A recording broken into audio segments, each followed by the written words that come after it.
이번 총선 다자구도로 주목받는 지역구 가운데 한 곳, 바로 경기 부천을입니다.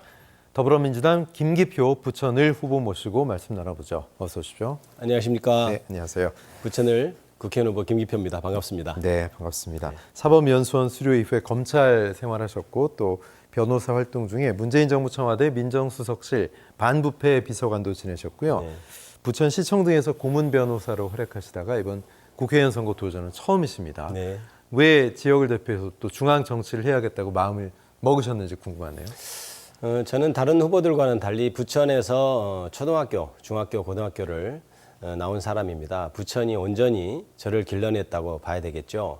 그 덕분에 제가 검사도 하고 변호사도 하고 청와대도 다녀오고 그런 어떤 혜택을 크게 받았습니다. 그래서 그런 혜택을 이제는 부천 시민과 부천시를 위해 돌려줘야 되지 않겠느냐 이런 생각을 하게 됐고요. 그다음에 이제 지금 현재 윤석열 대통령, 윤석열 정권의 무도함을 보고 현실 정치에 참여해야 되겠다 이런 생각을 하게 됐습니다. 네. 자, 이른바 대장동 변호사들이 모두 공천을 받은 게 아니냐 이런 프레임이 있어요. 민주당 공천 과정에서 시끄러웠던 게 친명횡재, 비명횡사 이런 얘기들 때문에 최근까지도 몸살을 앓았는데 이런 프레임에 대해서는 어떻게 개인적으로 생각 갖고 계십니까? 일단 저는 허위의 프레임이다라고 생각하는 것이요.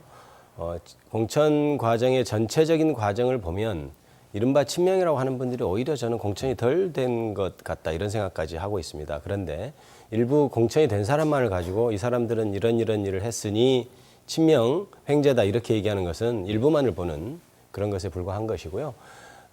그다음에 저는 당연히 제가 김용 부원장 재판을 했던 사람이긴 합니다만 부천에서 자라났고 그다음에 부천에 일찍 내려와서 지역 활동을 했고 그다음에 정정당당하게 민주당에서 정한 룰에 따라 경선을 통과했기 때문에 그거는 근거 없는 비난이다 이렇게 생각하고 있습니다. 네, 부천을 지역이 총선 최대 격전지다 이런 얘기들을 하는데 기존에 좀 진보세가 강한 그런 지역이라는 인식도 있지만 보수세도 최근에 만만치가 않습니다.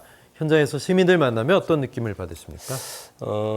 일단 부천에서 자라난 인재, 제가 그 말씀드리긴 좀 명구스럽습니다만 부천에서 자라는 인재다는 것에 대해서 호응이 크다고 생각하고요. 그다음에 부천 시민들은 사실 정치의식이 굉장히 높은 분들입니다. 그래서 이번 총선이 윤석열 정권 심판이 대 어떤 주제, 어젠다라는 것을 명확히 인식하고 계시고 그래서 제가 유세하러 나갈 때 저에 대한 그리고 민주당에 대한 지지를 강하게 보여주시고 그런 현장의 분위기를 제가 잘 느낄 수 있습니다. 자, 지역 현안들에 대해서 본격적으로 좀 짚어보겠습니다. 자, 중상동 1기 신도시 30년이 지났고 재개발, 재건축에 대한 요구가 상당합니다. 이 부분에 대해서는 어떤 생각이시고 어떤 해법이 가장 좋다고 보십니까? 이게 지금 부천이 1기 신도시에 해당하고 굉장히 연수가 오래돼서 네. 당연히 재건축 문제가 가장 큰 이슈입니다. 그런데 문제는 이제 이게 특별법이 제정이 됐거든요. 1기 신도시들을 재건축을 원활하게 하기 위해서 여러 가지 규정을 둔 특별법이 제정이 됐는데 그럼에도 불구하고 부천시는 다른 1기 신도시에 비해서 기본적으로 용적률이 높게 지어진 도시입니다. 그래서 이제 이 특별법만으로는 해결하기 어려운 부분이 좀 있어요. 왜냐하면 용적률이 높게 지어졌기 때문에 다시 재건축을 하면 그 주민들의 부담이 커질 우려가 있거든요. 사업성이 좀 떨어질 수 그렇죠. 있다. 사업성이 떨어질 우려가 있기 때문에 그런 부분도 해결해 나가야 하는 지혜가 필요하고 그래서 법률로 무엇인가 그것에 해결책을 내야 되지 않느냐. 그것이 국회의원의 역할이다. 저는 그렇게 보고 있습니다. 네, 그런 역할을 하실 수 있다라고 생각하시는 예, 저는 거죠? 그렇게 네. 할 수 있다고 자부하고요. 제가 그동안 걸어왔던 길 그리고 제가 추진한 일의 방식을 보면 저만이 가장 잘할 수 있다. 이렇게 생각하고 있습니다. 상동 영상문화단지에 주목하고 계신 걸로 알고 있습니다. 네. 아예 체질을 바꾸는 작업이 좀 필요하다고 보시는 건가요? 상동 영상문화단지 같은 경우에 사실 부천에서 굉장히 이슈가 될 소재를 제가 던졌다고 생각합니다. 그동안 상동 영상문화단지에 대해서 개발 얘기가 굉장히 많이 있었죠. 그런데 10년 동안 지지부진한 상태였고 최근에도 진행이 좀 안 되고 있습니다. 그런데 저는 기본적으로 이것은 부천이 앞으로 먹거리를 어떻게 마련해 가야 될 거냐의 측면에서 접근해야 된다고 봅니다. 그래서 제가 제시한 것이 글로벌 의료 복합단지를 조성해야 한다.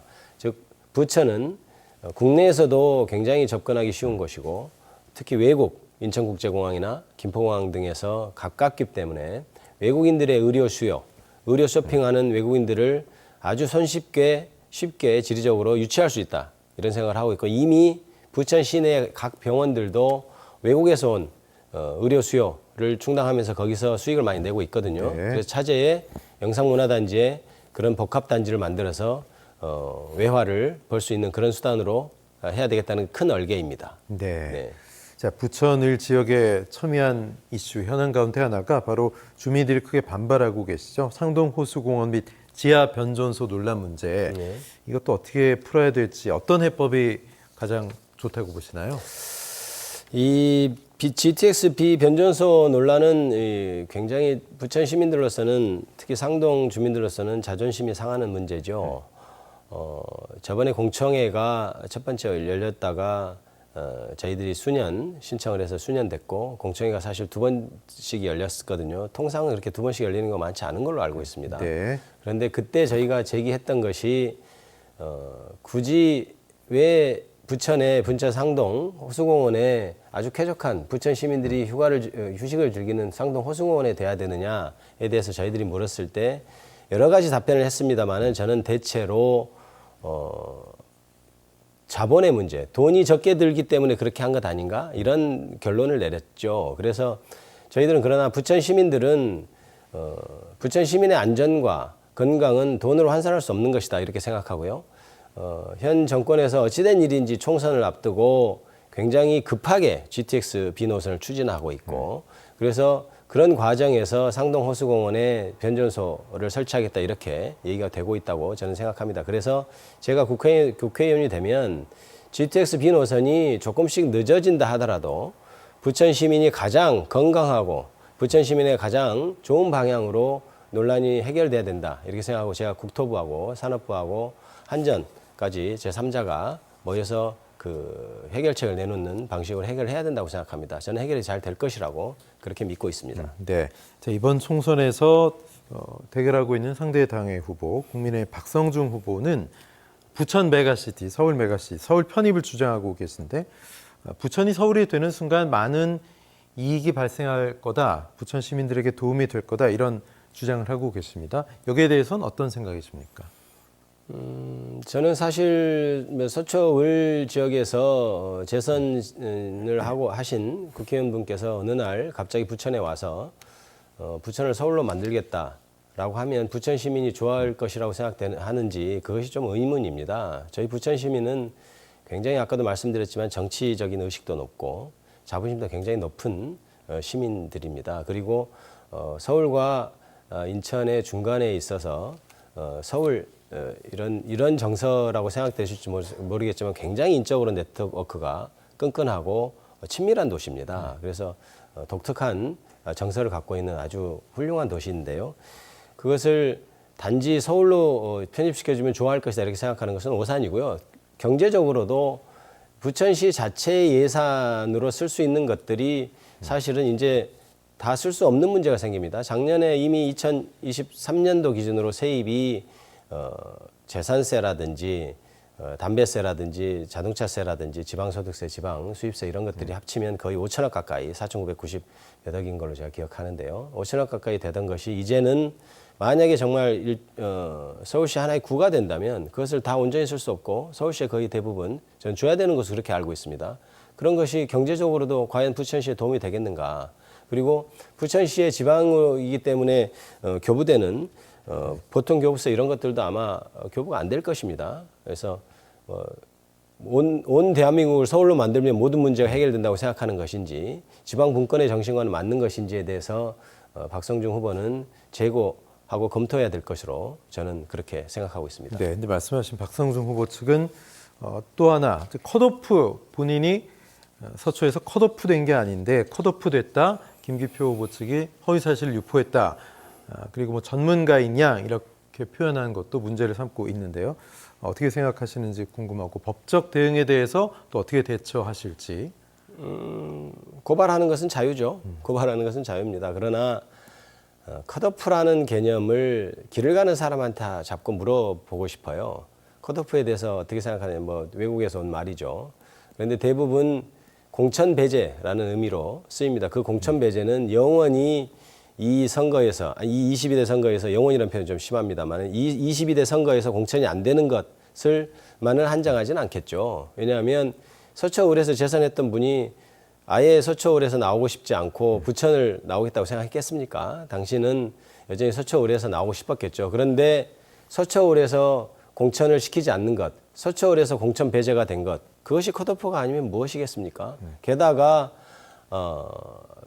박성중 의원을 지지하는 듯한 여러 언론에서도 이미 컷오프라는 표현을 썼습니다. 그 언론뿐만 아니고 대부분의 언론이 박성중 컷오프 이런 제하에 기사들을 냈는데, 그렇다면 그 언론들도 다 허위사실 유포고, 그렇다면 제 생각에는 그 언론들도 같이 고발해야 될 것이다. 저는 이렇게 생각하고 있고요.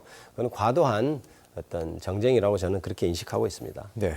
자, 부천을 이번에는 좀 다자 구도로 치러지기 때문에 좀 양상이 과거 선거와 다를 수 있습니다. 현역인 30의원 그리고 김기표 후보 또 박성중 의원 등등이 나서게 되는데 총선 도전은 처음이시기 때문에 네. 어떤 전략이 있으실지, 승리 전략 어떻게 보고 어떻게 예상하고 계십니까? 아무래도 이제 30의원께서는 민주당에서 오랜 동안 정치 생활을 하셨고 민주당의 대선배이시고 원로십니다. 그런데 이제 다른 지역에서 재선을 포함해서 현재 5선이시고 부천에서만 3선을 지내신 분입니다. 그런데 이제 제가 지역에 처음 내려왔을 때 아무래도 30의원님이 그동안 해오는 것이 무엇이냐라는 제가 얘기를 많이 들어서 내가 이제는 젊은 제가 이 부천을 이끌어 가겠습니다라고 얘기를 하고 다녔었는데요. 그런데 이제 탈당을 하셔서 다른 당의 후보로 나오신 것에 대해서는 제가 정치 후배로서 굉장히 뭐랄까 좀 안타깝게 생각하는 부분입니다. 보통 사람들은 30의원님과 제가 이제 표가 어떻게 갈리지 않겠냐 이런 걱정도 하고 계시고요.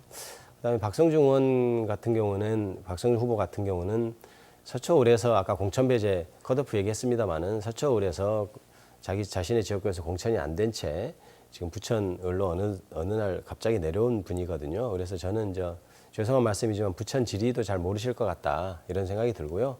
그런 분이 어떻게 부천의 발전, 부천의 미래를 얘기할 수 있을 것인가?